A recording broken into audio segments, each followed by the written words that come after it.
வளைகுடா நாடுகளில் சிக்கி தவிக்கும் அமீரக குடியிருப்பாளர்களுக்கு 15 ஜிபி இலவச டேட்டாவை அறிவித்துள்ளது டூ.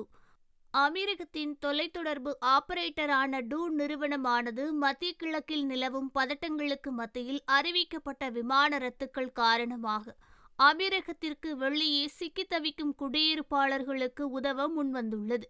அதன்படி வாடிக்கையாளர்களுக்கு 15 ஜிபி இலவச roaming internet data, unlimited outgoing கால்ஸ்கள், 500 நிமிட இன்கமிங் கால்ஸ் என்ற சலுகையை டூ நிறுவனம் அறிவித்துள்ளது. வியாழக்கிழமை செயல்படுத்தப்பட்ட இந்த சலுகையானது வளைகுடா ஒத்துழைப்பு கவுன்சில் பிராந்தியம் முழுவதும் உள்ள டூ வாடிக்கையாளர்களுக்கு பொருந்தும். இது பயண இடையூறுகளில் சிக்கியவர்களுக்கு தடையற்ற இணைப்பை உறுதி செய்வதாக டூ நிறுவனம் கூறியுள்ளது.